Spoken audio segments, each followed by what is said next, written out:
अभी पॉज भी है. Okay. पॉज चल रहा है.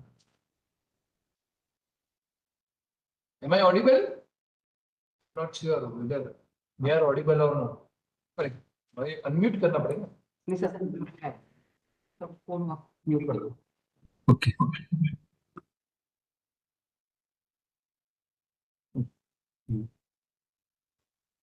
Sir, you are audible. You are audible, sir. Okay. Okay. So It is on. good evening all of you, and welcome to the third day of our online FDP, Smart Healthcare Technologies, Challenges and Opportunities. So we will be discussing today in the first lecture in our about the physiological signal. Okay, so let us start with that. So what is the physiological signal? Okay, so physiology is nothing but the science that deals with the function of the living organism. Okay, and it involves the physics and chemical factor, and then process is involved for those particular functions. So here basically bioelectric signal which generate the ionic voltage, and that voltage is basically converted into the electrical potential, and they can be measured for the diagnosis and the treatment purpose. So there are mainly three types of physiological signals which are most widely used. Okay, first one is the ECG. So that basically detect the electrical activity of the heart, and for that yesterday the Professor Vinod Kumar sir has discussed the detail about that. Okay, now other one is EEG, which basically detects the electrical activity of the brain. Okay, so that we are going to discuss today. And last one is the EMG. So it basically observes the muscles activity. Okay, however, the signal is generated at the brain. Okay, but that action potential you are measuring at the muscles. Okay, so muscles of any limb, maybe at the hand, your upper limb hand, or maybe at your lower limb. Okay, so you are measuring the potential at the muscles level, then they are considered to be a EMG signal. So that also we are going to discuss today. Okay, so let's start with the EEG first. Okay, now what is EEG? So EEG is nothing but the medical case that detects the abnormality in the brain waves and also map the electrical activity of the brain functioning. Okay, so usually the EEG signal lies from 0.1 Hertz to 100 Hertz frequency range. Okay, and EEG is very widely used in a many kind of mental disorder like a seizure, autism, depression, Alzheimer. So all are, if you want to detect it, then possibly the EEG is considered to be a base biomarker out of all. So when I talk about the history, then for the brain activity, basically to measure it, we used to have a EEG. Now there are various methods through which you can capture the EEG. So there is a directly acquisition modules are available through which you can actually capture the EEG signal. Now EEG can be of so EEG potential. Okay, basically measured through electrodes. Okay, now there can be of two kinds. One is the unipolar, another is the bipolar. When I say unipolar, then there is a one reference electrode and another is basically attached to your brain, and through which you are actually measuring the electrical potential of your brain. While there is a bipolar. So bipolar where both the electrodes are basically attached to your brain scalp. Okay, and through the difference of this, you are measuring the potential. Now limitation. So what is the limitation? Is basically EEG montages. So EEG montage is nothing but the placement of the electrode. Okay, so that I consider as a montages. Okay, so basically it could have a high noise.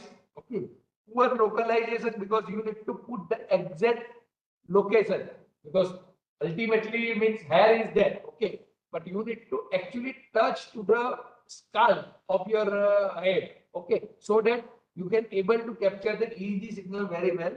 Okay, and apart from that, the electrodes is also sometimes it is having an uncomfortable level. Okay, So this limitation have been mitigated with the advancement of the technology. So currently we have a very good EEG acquisition module which actually measures the electrical activity of the brain very well. Okay. Now, before understanding the EEG, we need to understand the brain anatomy. Okay. So brain is basically defined in the 4 lobes. Okay. So basically brain is divided into 2 hemispheres. One is your left hemisphere and another is your right hemisphere. And each hemisphere is having this particular lobes. Okay. So there are 4 different lobes are there in your brain. First is the frontal lobe, so which is considered to be the largest lobe, which is located at your forehead, and it basically helps us to do some sort of planning, your problem solving, your decision making. If you want to pay attention, you need to remember something through a memory or your behavior control. So all this activity is basically controlled in your brain through a frontal lobe. Okay. Second is a temporal lobe. Okay, so temporal lobe is basically located at the sides. Okay, so it basically helps us to have a sensory feedback. Okay, so what kind of sensory feedback? Your speech, your sound, your memory. Not recorded. Okay, so means it is basically located at the sides where it processes your sound, speech, memory, hearing, smell, and touch sensation. Okay. Then third is a parietal lobe, so which as it basically located at your top back region. Okay. Now it integrates the sensory information from a body for a understanding of something. Okay. Then final is a occipital lobe, so which is actually at your lower back. Okay, which process all the visual and perceptual information that you capture from your visualization. Now, in order to capture the EEG signal, there is a standard method which is a 10-20 system. 10-20 system is the just a distance among the electrodes that you have placed. Okay, so that is the 10% and 20% of the distance. Okay, so that is being developed way back in your 1950s. So that is a standard method which is still exists. Okay, so electrodes are placed position on the base of the percentage. That is the 10% or 20%. So that means distance between the electrode is like that. Okay, in compared to your overall brain area. Okay, so here if you just observe in the picture, you will observe there are the different lobes. There is a parietal lobe where you have a notation of P. You have occipital lobe where you have a basically O. There is a frontal lobe where you have a F. Okay. There is the FC, that is the central frontal lobe. Okay. So this pattern notation is being defined over here. And this notation is widely used in any basically EEG electrical activity recognition. So it is basically AF3 is nothing but the actually at your forehead, whatever the frontal part is there. From that you are actually observing the your signal. Okay. Now over here also left and right hemisphere is being divided. Okay. So if you just observe that whatever the left hemisphere, for that the subscript which is being used, that is the odd number. Okay. And whatever on the right hand side that we have, for that the subscript that we are using is an even number. Okay. So even from the numbering, like if I consider, let's say it is C3. So that means that definitely that I am talking about the central lobe, but in a central lobe, I am talking about on the left hemisphere because your subscript is 3. Similarly, C4 is there. Okay. So which basically signifies on the right hand side hemisphere. So this is the standard notation. Okay. So that is a standardization that is being adopted so that everyone can understand the electrical activity of the brain easily. Okay. So the 10-12 electrode placement logic is being there. So just to showcase that, you just observe that it's starting from over here So first placement is a 10%, then it is a 20%, then 20%, 20%, 20%, last is the 10%. So that way the electrode placement is being done, okay, across your whole brain scala, okay. So FP is a prefrontal lobe, F is a frontal lobe, T is a temporal lobe, C is the central lobe, P is the peripheral lobe, and O is the occipital lobe. And right and left hemisphere, as I said that the right hemisphere is having a even number as a subscript, okay, and the left hemisphere as a odd number, okay. So now how the information is passing, okay. So brain is basically consists of the neurons, okay, and neuron is basically conveying the information, okay. So in the neuron there is a action potential which is being generated at the axon region, okay, and that action potential is nothing but the responsible for the electrical activity generation of the brain. Now when we talk about the different frequency of the EEG, then EEG is being divided in a 5 frequency band, okay. So it's starting with the delta, which is the lowest frequency, okay. So that is a 0.5 to 4 hertz, okay. So that is basically applicable where you are in a deep sleep and unconscious mind, okay. So at that time your delta wave is being active and it is having a very less frequency band, and upper of that there is a theta frequency band. So when you are doing some sort of meditation or where you are feeling some sort of drowsiness, okay. So at that time, basically you are in a theta wave, okay. Then there is the alpha wave, so which actually having a frequency range from 8 to 12, okay.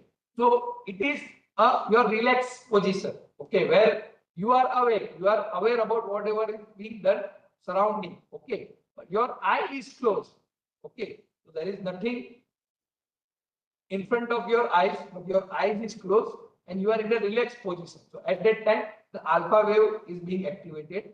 The beta wave. So beta wave is basically when you are in an active state of mind, where you are having some sort of thinking or you are doing some sort of problem solving. Okay. So at that time, the beta wave is there. So that is the range of 13 to 30 hertz. And then there is the gamma wave, which actually being activated above 30 hertz. Okay. So 30 hertz to around 100 hertz, because that is the frequency range of your EEG. So that is basically showing your attention, where you are more attentive towards some action, where you are having some sort of perceptual visualization. So at that time, this particular band is being active. Okay. So each and every frequency band is having some specific role to play during your particular activity, daily activity. Okay.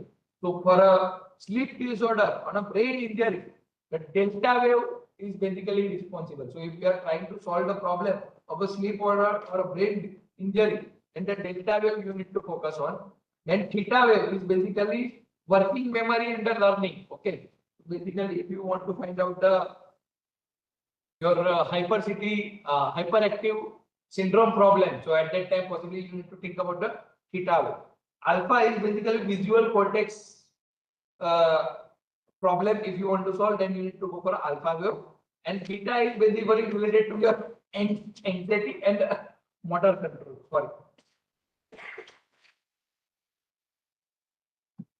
So this is the functionality of the different EEG band. Now EEG, as I said, that it can be captured very easily nowadays. You have a beautiful non-invasive method. So non-invasive, it is where nothing is being pinching inside the body. Okay, so that I consider as a non-invasive. Okay, so from a body surface only, you will be able to capture the signal. So that we consider as a non-invasive method. So non-invasive is considered to be a more user-friendly because it is having almost pain-free method, okay, to capturing the signal. So where you need to place the electrode. So currently there is a such kind of cap is available. Okay, you just observe that you need to just wear this particular cap. Okay, and that cap is having some sort of indicator. So that indicator suggests that whether the placement of the electrode is properly or not. Now, if there is a green signal which is being observed in your this particular LED light, that means that electrodes are being placed in an exact location, and whatever the signal that is being captured is a good enough. Okay, when it indicates the red, then that suggests that there is some sort of issue with the placement. Okay, because when you go for the EEG capturing at a particular clinic, and they are expert, they know that where to place. But being a new person, for us it is very difficult that we should be able to understand that whether the placement of the electrodes is correct one or not. Okay, so that could be easily mapped with the such kind of cap. So it is an active cap that the technology is basically patented, and the people are using that to capture the EEG signal. Okay, so basically EEG can be captured with the non-invasive method, which is safe and painless. It records the sum of all the cortical activity of your brain, and it is basically used for the various applications, including the brain-computer interface. Okay, there is another method which is an intracranial EOG. It is a ECOG. Okay, that is an invasive method. Okay, where you place electrodes inside your scalp of your brain. Okay, that is a slightly painful. Okay, but definitely through this process you would be able to capture the EEG with the very good quality. Okay, so always with the surface EEG. Okay, for a non-invasive method, whatever the EEG that is being captured, that possibly having the more noise. Okay, and for which you need to have a more pre-processing also. But here through a intracranial EEG, possibly you can get the exact EEG pattern what is being required, which is more accurate to perform any particular activity. Okay, so that is also possible in some of the applications people are using it. So invasive and non-invasive capturing. Okay, so scalp EEG, as I said, that is a non-invasive method which is a safe and painless. It is portable and providing a low-cost solution, but it is noisy and less precise. Okay, because from the surface only, because when you touch to a body surface, then there are so many interference is being added. So definitely there is a noise is there, and because of that, the quality of the signal which is being captured through this particular process is not good enough. Okay, but when we talk about the invasive, then it is highly precision and it is of a good quality. Okay, it requires high cost, and there is a surgical risk is there because you need to insert inside your scalp. Okay, and there is a limited clinical use are there. Okay, so means currently this technology is being used for a blind people. Okay, so basically there are some means innovation that is being happened that if you want to actually visualize the picture in front of you, in front of the blind people, and they are actually creating the visual information through such kind of technique where blind people can also means observe or visualize the thing in front of them. Okay, so that is where means they have used it. Now, what kind of material that we can use it in order to capture the EEG signal? Okay, so before placing the electrode, we actually need to place the gel. Okay, so that gel is basically for AgCl. Okay, so through which means through that gel, and you place the electrode, so that is a conductive layer is being generated, so that possibly through that gel or also you can able to capture the brain activity very correctly. Okay, another is the dry electrode. Okay, so dry electrodes can be also used to basically get it done. For the mainly they are used for the wireless application. Okay, so group 1020 is now being replaced with the 10-10 or 10-10-5 grid structure. Okay, so in a 10-20, what we are trying to do that we are placing first at a 10% distance, then all are 20% distance, and at the last we are having a 10% distance. So that is the placement of the electrodes. Okay, and through which you are capturing the brain electrical activity. However, currently it is being extended to 10-10 or even 10-5. Okay, so there is a more number of electrodes. So through which you are actually trying to capture the more rigorous way of the brain activity. So that could be of more high quality, and that could be useful for a some very good potential application. So it basically provides the better spatial resolution and source localization. It enables more precise mapping of the brain activity because you have more number of electrodes. So that means the more channel data is being captured. So as you increase the number of channels, definitely the mapping of the brain activity through EEG could be a more rigorous way. Okay. So it requires more time for setup and you require some sort of advanced equipment in order to follow this 10-10 or 10-5 analogy for the brain activity capturing. So EEG device and setup. So ultimately you need to place the electrodes, okay, through a conductive gel. Then means the signal is being captured. So since the signal which is being generated, which is very big signal, you just imagine that it is starting from the 0.5 hertz and it goes up to 100 hertz. So that is a very big signal. So that you need to do the amplification first, and then whatever the signal that is being generated, that is the definitely an analog signal. In order to process it, you need to convert this to an analog to digital converter, and then you will process it for your particular application. Okay. So what are the different art effects? Okay. So art effect is basically poor electrode contact. Okay. So basically it could lead to a noisy capturing of your EEG signal. Then possibly there could be some sort of environmental interference is also there. There is some sort of power line interference is also there. Whatever the wire that is carrying the signal, due to that also some sort of noise is being generated. So because EEG signal is very highly sensitive signal, okay, because it is mapping our brain activity, and it could be a case that at the same time we are having a multiple thoughts in our brain, okay. So means it is very difficult signal to be processed, okay.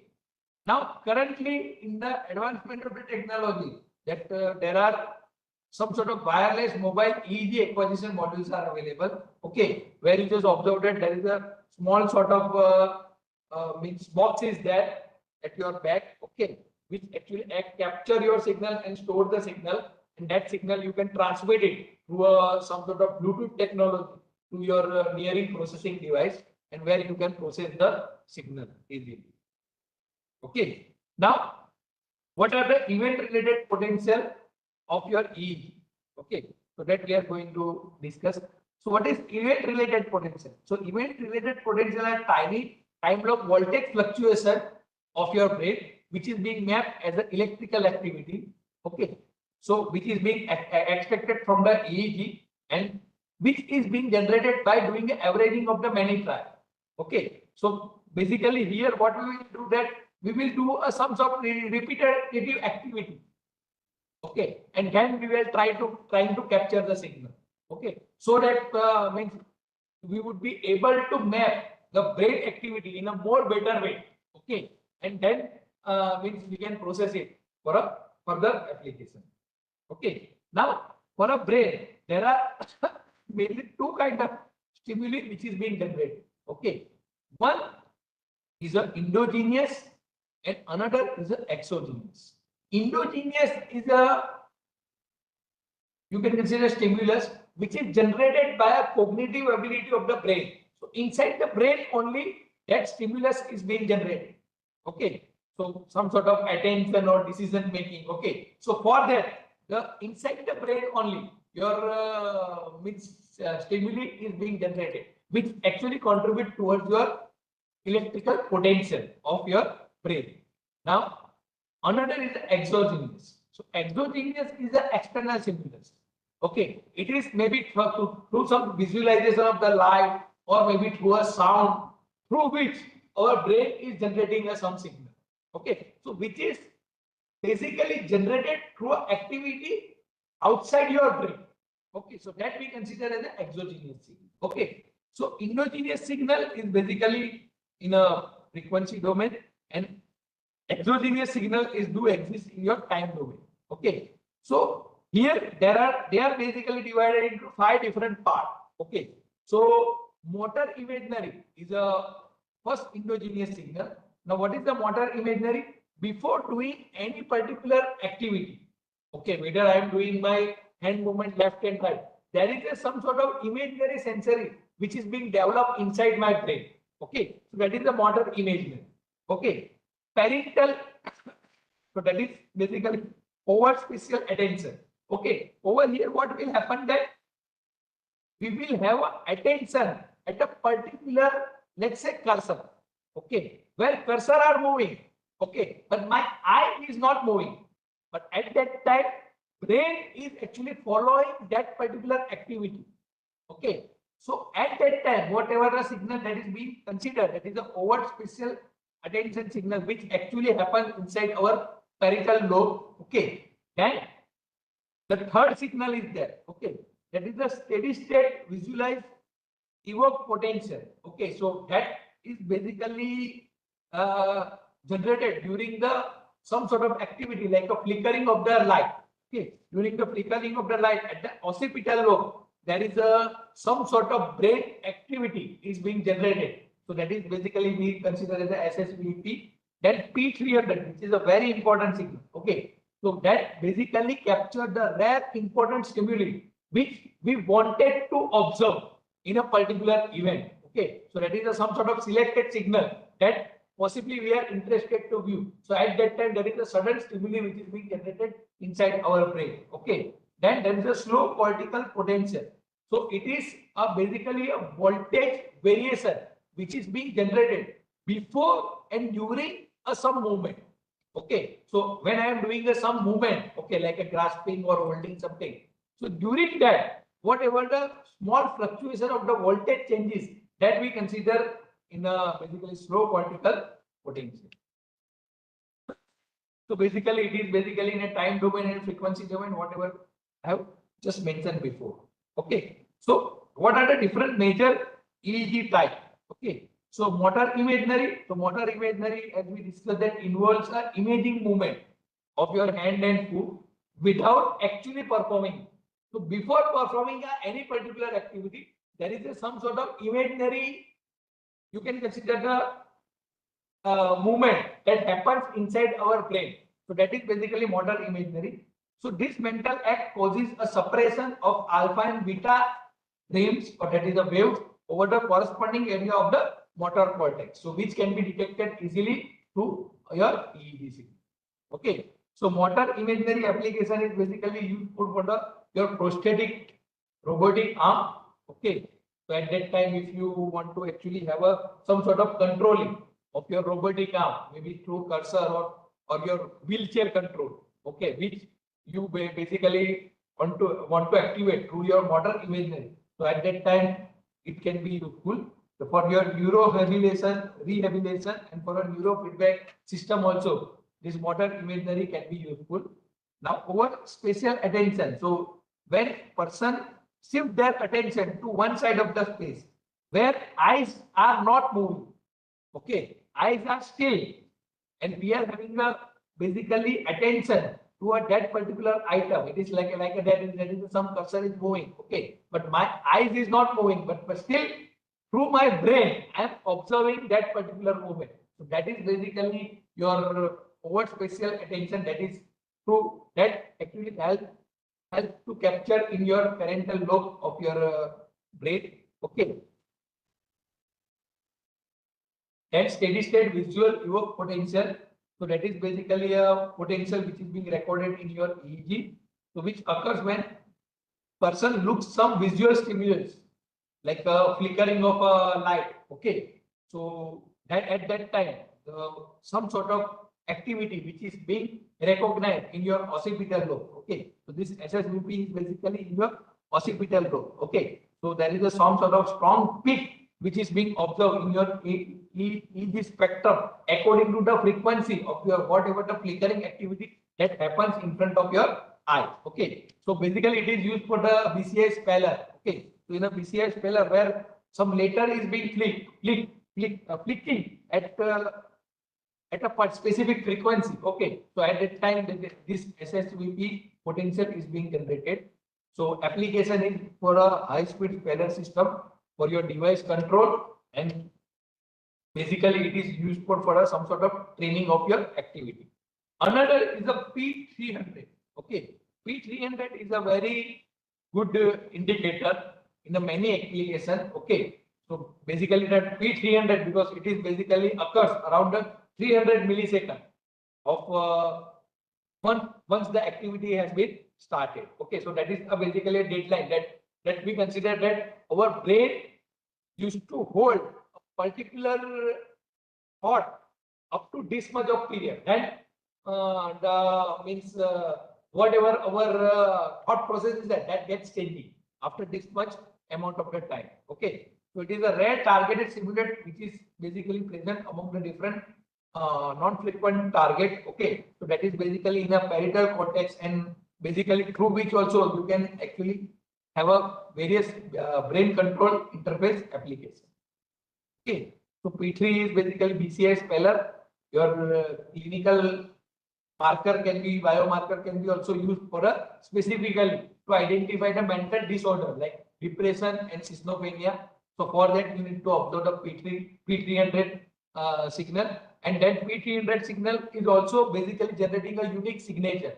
So for the authentication purpose is also it can be useful. Now, so slow political potential SSP are a very slow voltage shift in your basically EEG.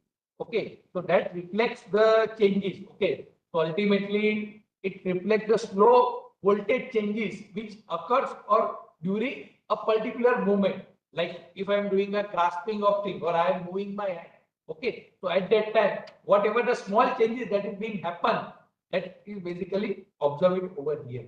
Okay, so these are the different. I think I have already talked about it. Okay, so occipital lobe, that is basically capturing your visual information. So that possibly we have talked about it. The parental lobe is basically responsible for attention on your P300 activity that we have just discussed. Your motor cortex is basically your at this particular junction where it is somewhere between your frontal lobe and your parental lobe. Over there, basically the activity is being recognized for the brain computer interface. Then there is a frontal lobe. So frontal lobe is basically for your active state of mind. Okay. Now clinical application of a EEG, there are so many. Okay. So basically any brain related activity that you want to perform it, then possibly you can use this EEG signal. Okay. So for the EEG, the various applications regarding the mental disorder and the brain control interface that we are going to discuss in a specific lecture on your on Saturday. Okay, so at that time possibly you will be able to realize that how this EEG signal can be useful for various applications. Okay, so EEG is basically a best biomarker you can consider for your all mental disorder, your epilepsy seizure. Okay, your ADHD, which actually happens inside your 6 to 8 year child, that is the attention deficiency hyperactivity disorder, your sleep disorder, your depression, okay, or even you for finding some sort of Alzheimer problem, okay. So for that also this EEG can be useful. So EEG can be a very vital cog for your brain computer interface, where for the assistive device, okay, where means you have some sort of injury and you are unable to get some sort of control. So for that assistive device application, possibly you can use the EEG for rehabilitation or for some sort of recovery of your lost functionality if you want to achieve. So for that also you can use the EEG signal. Okay, so this is all about the EEG signal. Now we are going to discuss about our second physiological signal is the EMG. That is the electromyography. Okay, so here when I say EEG, then EEG is basically responsible to observe the electrical activity of your muscles. Okay, however, this is being generated through your brain only. Okay, so when you performing any particular activity, at that time brain will generate some signal. Now if you capture it at your head skull, then we consider that it is a EEG signal. And if you observe it, okay, at your muscles, okay, so that we consider as a EMG signal. So let's discuss about what is EMG. EMG is an electromyography signal which records the electrical activity of the muscles and nerve, and it is basically a vital biopotential for sensing the muscular activity. Okay. Again, EMG can be captured in a two way. One is the surface EMG, which is more popular, where you place the electrodes on your muscle surface, and another is the intramuscular EMG. Now this is invasive technique, while surface EMG is a non-invasive technique. Okay, but obviously we want to solve the problem for the non-invasive technique only. Okay, so surface EMG is a widely used. Okay, so tomorrow, there is a one lecture where there is an application. We are going to discuss about SEMG. Okay, so Professor Farooq will be discussing about the SEMG based recognition, activity recognition. Okay, so for that you will be able to realize it in more better way. Okay, that intravascular is the invasive technique where you inject the needle inside your muscle and you capture your signal. Okay, so how the EMG signal is being generated? Okay, so EMG signal is basically generation start from your brain, then it will go to your motor unit, and in the motor unit you have a potential which is being generated. That is, we consider the motor unit action potential, and that potential is being we are capturing by placing the electrodes at your muscles. Okay, so this is the basically the overview that possibly we are interested to know that the signal is being generated at your cortex. Okay, so there is a brain cortex over there. The signal is being generated, and that signal is traveled through your spinal cord. Okay, the signal is traveling through your spinal cord, and through your spinal cord, it will reach up to your motor neuron. If you just observe it, let me tell you. So basically here through your brain, signal is generated and it will travel to your spinal cord, and through the spinal cord it will reach to your muscle. Okay, that muscles is basically nothing but this kind of you can consider the visualization you have. Okay, where you have a motor neuron and you have muscle fiber. Okay, so these all are muscle fiber. Okay, and these are the motor neuron which is being connected at the muscle fiber, and the potential is being generated at this particular connection point. Okay, where the motor neuron is stuck to a muscle fiber, and that potential we are actually measuring by placing an electrode in an EMG, and that we used to term it motor unit action potential. Okay, so that motor unit action potential is different for your different activity. It is something like that. If I am opening my hand, at that time the action potential which is being generated at this particular motor unit is a different one. When I am holding some item, okay, so at that time, whatever the motor unit action potential at that muscle is different. Now, for some of the activity, the involvement of the muscles could be same, okay, but the action potential which is being generated over there could be different, okay. Even for a holding of the item, it is something like that. If I am holding a pen, okay, so at that time the muscles which are being involved, okay, and they are generating the muscle unit action potential. But if I am holding this particular, let's say mobile phone, okay, so for that the motor unit action potential is different from the same muscles. Okay, even if I want to hold this particular table, okay, so for that motor unit action potential is a different. Okay, because according to the item which I am grasping, according to that the motor unit action potential which is being generated through your brain. Okay, so that we are actually being capturing through your EMG. So how the EMG signal is being captured? So just to showcase that in terms of the pictorial representation. So if you just observe that there is an electrode which is being placed at your muscle skull. Okay, so where you need to put, that is also very important. Okay, so for that what we are trying to do it, that we are trying to use some sort of pulsation method. Pulsation method, that means when we are performing the activity, we are placing the electrode. At that time, by placing the electrode at the muscle different position, we are trying to observe that which muscles are being involved.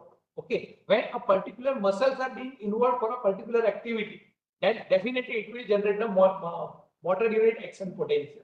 Okay, and through which this observation, we are trying to find out that which are the muscles are being involved. Okay, initially it would be very difficult for any new person to identify that if I am holding this particular motor, then what are the muscles which are being involved. Okay, but through some sort of experiment and through some sort of experience, you will able to find out that These are the basically muscles which are being involved, and for those muscles, I need to identify the action potential. So I will place the electrodes accordingly. Okay. So when muscles of body is recruited for a certain activity, brain sends the excitation signal to a motor unit through CNS. That is a central nerve system, which I just talk about. Okay.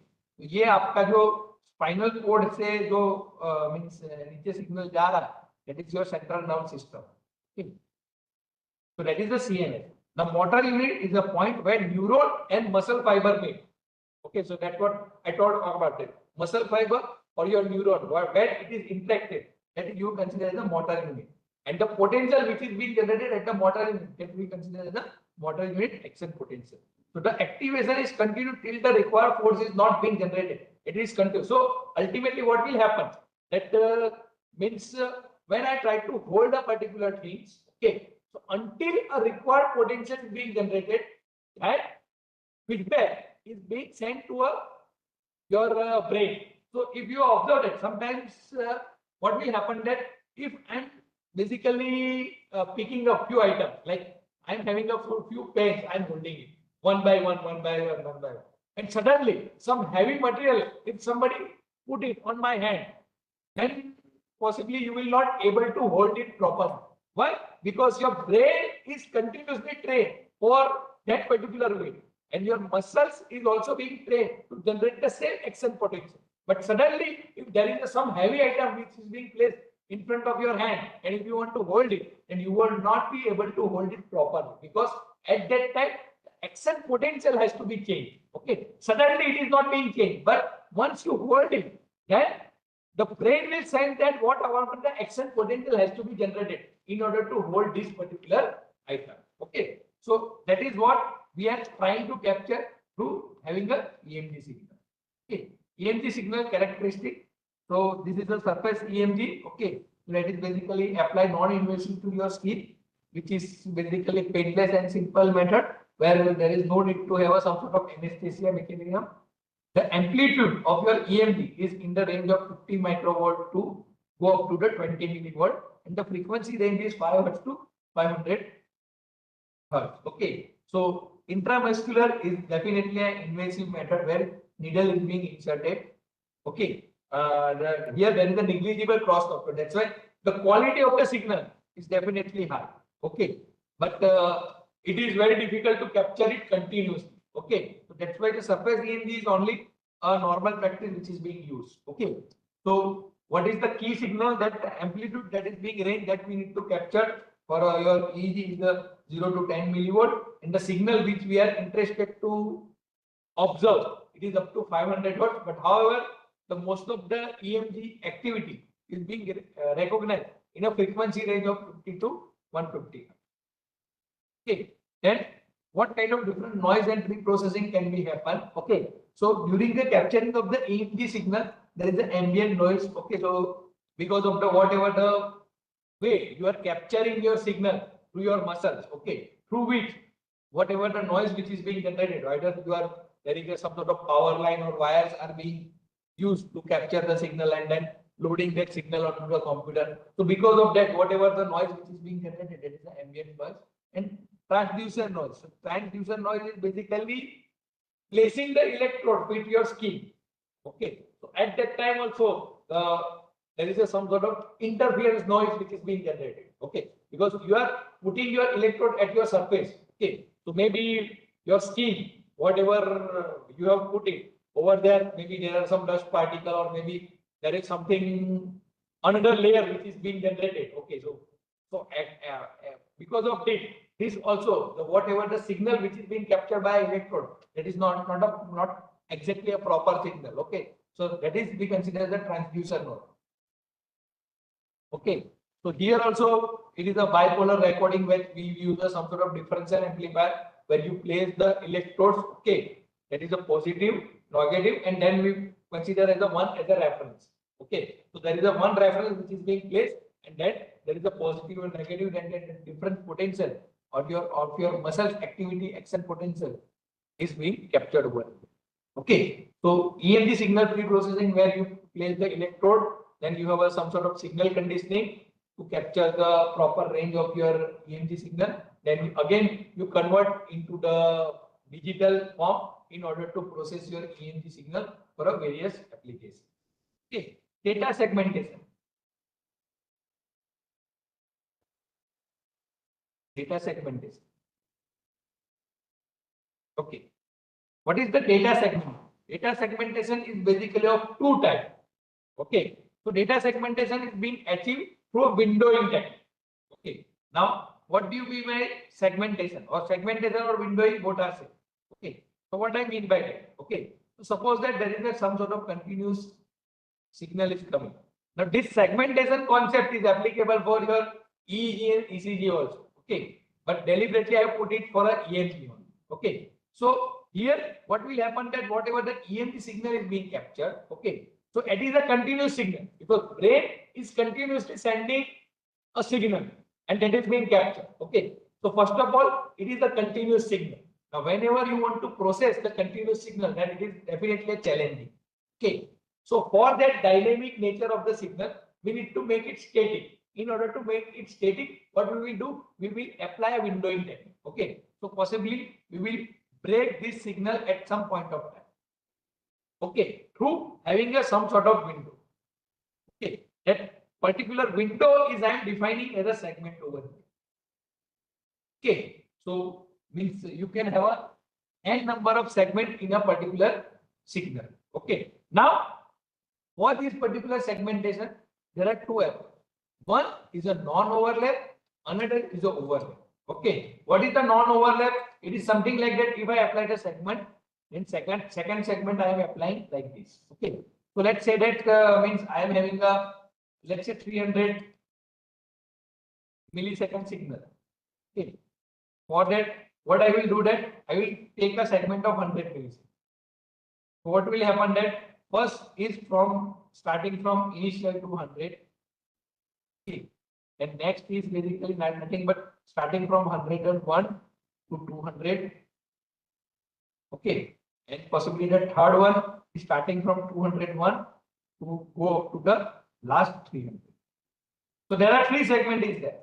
Okay, and there is no overlap among the segment. Okay, and that is the non-overlapping.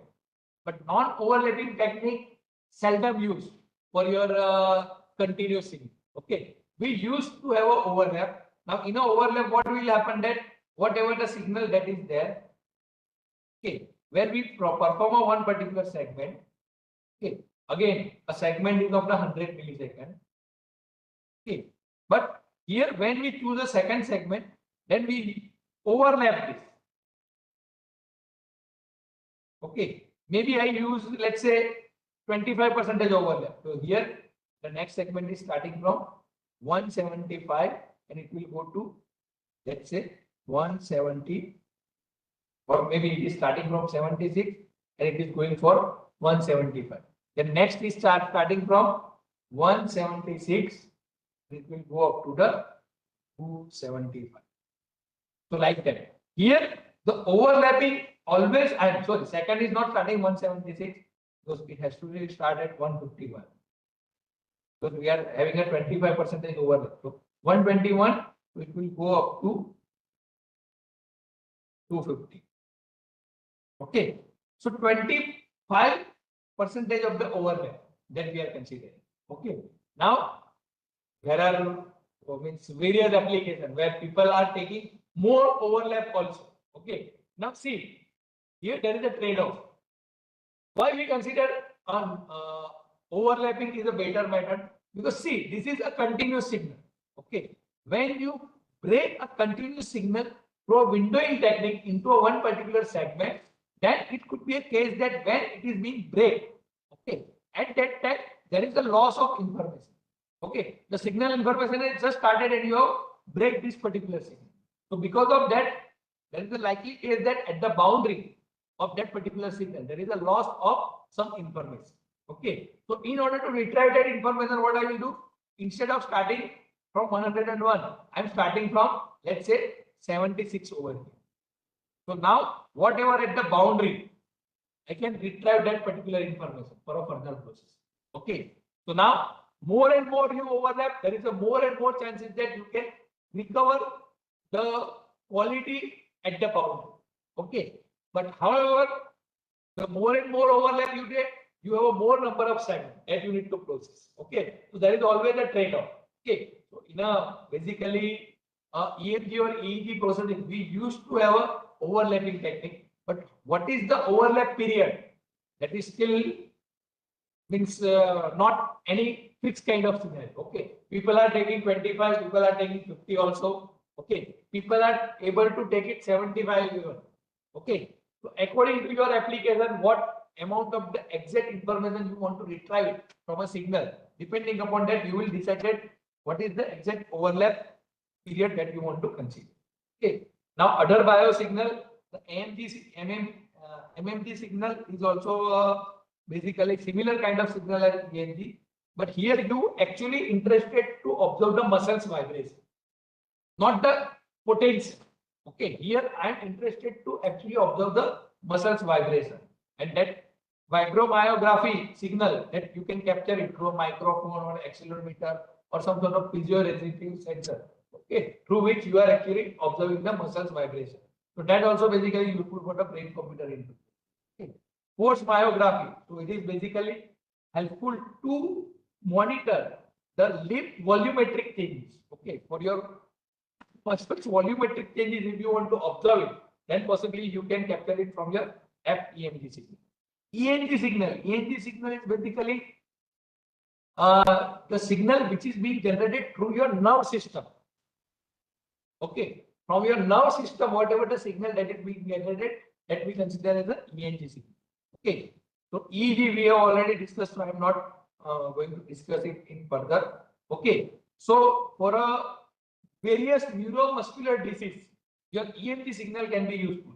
Okay, like your Parkinson disease, which is very popular right now. Okay, for the age above 60, the people are now feeling means the Parkinson disease ratio has been increased. So for that, possibly you can use the EMG signal. Even your gastric problem. Okay, for that also possibly this kind of EMG signal is useful. Prostatic control. Okay, for that EMG signal is useful. For that I will basically take a dedicated session. Okay, where I will talk about the case study. Okay, so at that time I will talk about the prostatic arm movement that we have developed at our lab. I will showcase the video also where you will visualize that how a robotic arm is basically being operated through your brain. So that one application that we are going to discuss it. So basically the physiological signal could be very useful for your diagnostic and the possibly the assistive device purpose or a rehabilitation purpose for a various kind of activity. Okay. So basically in this particular workshop we will talk about the ECG, EMG and EEG based application, which are the more popular among all the kind of your physiological signal. Okay, so these three we are going to discuss in more detail along with the some sort of hands-on session for some sort of data. Okay, so with this possibly I'm stopping it over here. We have few minutes more. So if you have any question, then definitely means I would be more than happy to answer those.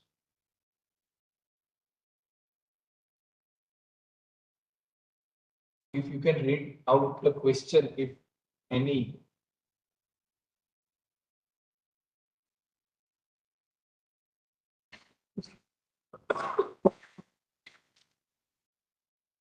Yes, any question?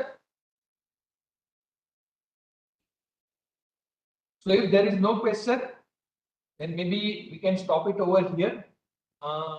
We can have a possibly 5-minute or maybe 10-minute break. At 6:05, we will start with our next session where Professor Vinod Kumar will join us.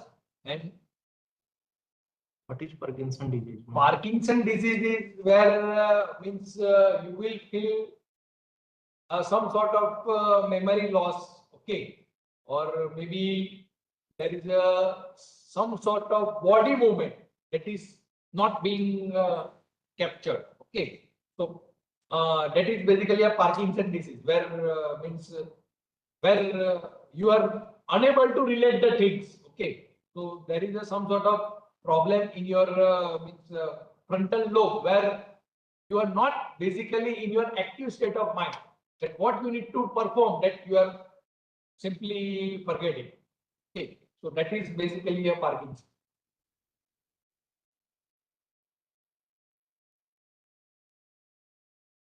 Okay, so we are taking a 5-minute break. We will meet again at 6:05. See you at 6:05.